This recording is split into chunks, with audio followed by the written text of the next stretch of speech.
Ay! Ang galing ng vocals nila lalo ngayon ha. Kim! Ikaw yon. Kung hindi ako titingin dito at hindi ko alam yung Horizon, parang...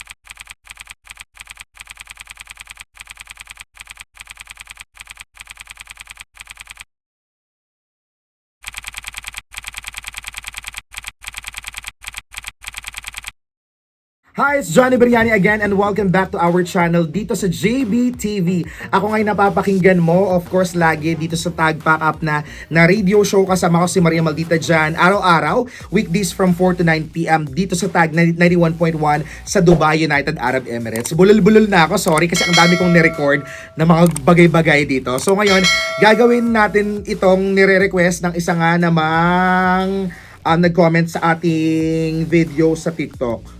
What's his name? Gusto ko lang... Ala, nawala na yata yung comment niya. Asan yung comment niya? Ang dami ko kasing video sa TikTok. Pero may i-flash ko na lang dito kapag nakita ko. Pero ayun, may nagre-request na gumawa daw tayo ng music video reaction sa Lucky na music video ng Horizon na ngayon malapit nang mag 1 million views sa YouTube channel ng Horizon. So, dapat gagawin ko to nung kaka-premiere lang niya last week, March 2, kaso hindi ko siya nagawa. So, ngayon gawin na natin siya and let's see kung magugustuhan ba natin itong Lucky. I'll be honest, base sa teasers ha, para mas gusto ko lang yata yung promo nila sa mga naunang na-release nila earlier. Pero let's see kung magugustuhan din natin ang Lucky. There we go. Parang ika-cut-cut ko siguro siya kasi na nakaka-copyright ako. Yung ginawa kong music video reaction sa Dash, hindi siya na copyright. Tapos, agad.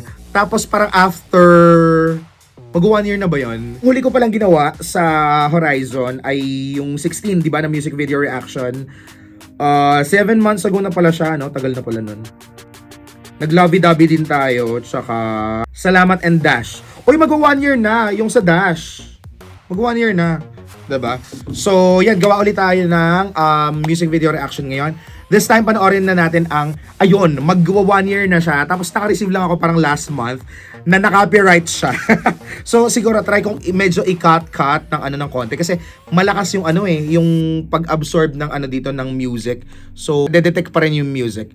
Check natin. Okay, here we go. Mag-headset na lang pala ako. Basta na yung headset, oh, kadiri. Pumayat ba si Kyler?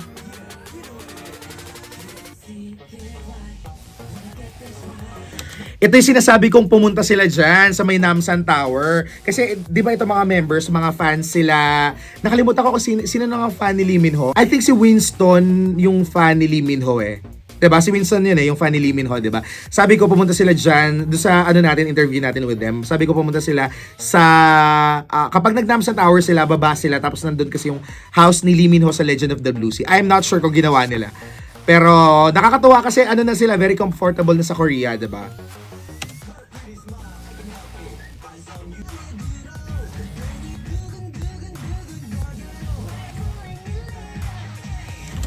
Alam mo, nakakatuwa kasi before, parang tinapik pa namin sa interview namin with them kung plano ba nilang mag-aral ng Korean language, di ba, ng Hangul.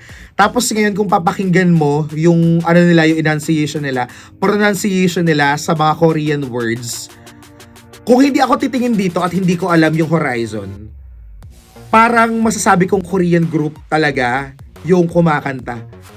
Oo. Believable. Ang believable niya. In fairness. I love it.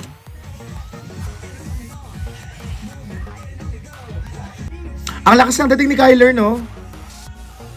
I don't know. I think he lost weight. Pero kung nag-lose siya ng weight, bagay sa kanya. Iba yung aura niya ngayon. Na-miss ko rin yung hataw ni Jeremy. Si Raster, I think mas na-build yung confidence niya. In fairness. Yeah. Si Vinci, I like Vinci so much. As well as Marcos, lalo na.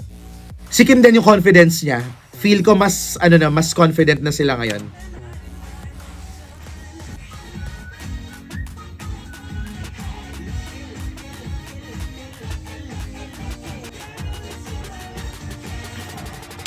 Pwede siyang TikTok challenge. Ay! May pabraso. Gustong-gusto nyo yan, diba? Ang galing ni Jeremy, no? Si Marcos, unti-unti ko nang nakikita, parang nagsisimula na yung pag-mature niya lalo.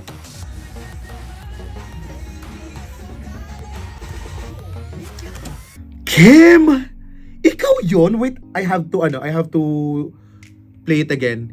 Let's play it again. Si Kim ba yon? Yung mataas na mataas na tono?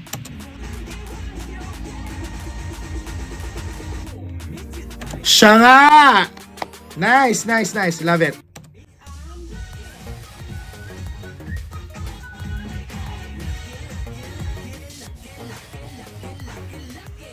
Ang bilis niyang mabilis siyang ma-pick up. I love it.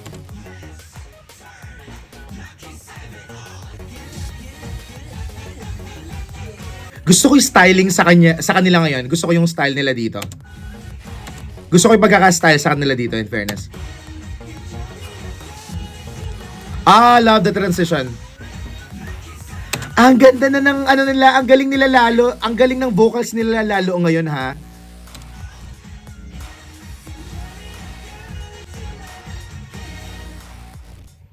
Wow, nice. O, 'di ba may mga kita yung mga extra. Oo, may mga may mga na-extra mga audience. Mga anchors ba 'yan? O, bida si Kyler, oh.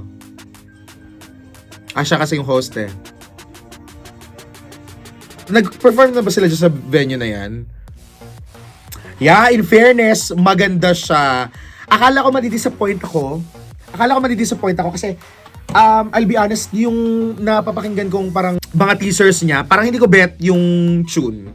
Pero kung buo mo pala siyang mapapakinggan, magugustuhan mo naman. Isa sa pinaka-highlight sa akin siguro, yung parts na nagko-Korean sila, 'di ba, na parang ako talaga, kung hindi ko kakilala kasi or hindi ko kakilala yung Horizon, maniniwala ako or aakalain ko na sila ay mga parang full-blooded na Koreans kasi ang ganda ng enunciation nila, nung pronunciation nila sa mga words na alam naman natin nag-aral sila, right?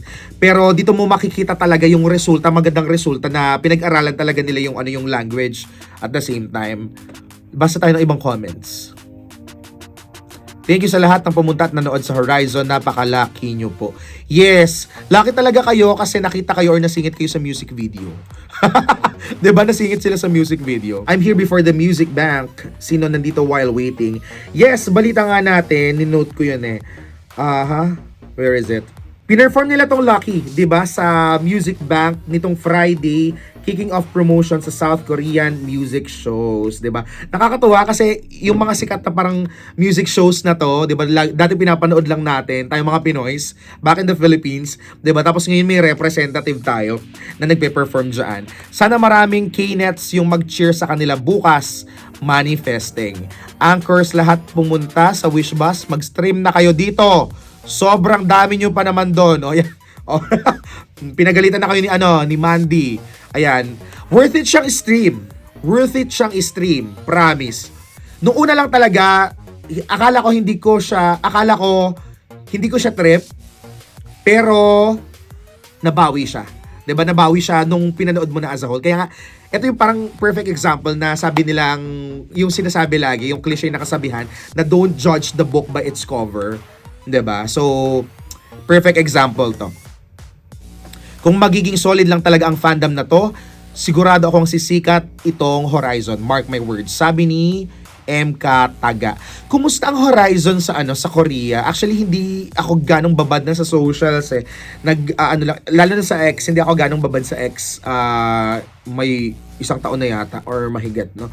Kumusta sila sa Korea? Kasi hindi ko ganong alam kung kumusta yung reception sa kanila, pero sana maging okay, 'di ba, and maging better din at the same time kasi representation pa rin natin sila, 'di ba, or or representative pa rin natin mga Pinoys itong Horizon dyan. So all the best for Horizon. Nagustuhan ko to. Pero ang pinaka-paborito ko pa rin music video, may mga magdi-disagree sa akin, pero pinaka-favorite ko siguro na music video sa kanila, yung pinakauna, Dash pa rin. Kasi gusto ko lang yung music and gusto ko lang yung quality wise, gusto ko yung yung impact niya, 'di ba? Sobrang solid niyan. Yan nga naman ating music video reaction dito sa Lucky music video ng Horizon. Kung nagustuhan mo itong Lucky na music video nila, istray mo to, 'di ba? And of course, supportahan mo sila sa iba't ibang mga ganaps din, at the same time mga streaming parties din ganyan. At kung anik pa na mga ganap nila. And kung nagustuhan mo rin, chikahan natin dito. Like this video, of course, drop a comment and click subscribe. Saka hit ka rin ng notification bell dyan. Kasi sa mga susunod, titansyahin ko pa kung anong video natin. Sa mga susunod, magpapa-Gcash ulit tayo. Okay? This has been Johnny Beriani, magpapaalam na, and kita-kits ulit tayo sa susunod nating video. Ingat lagi! Bye-bye!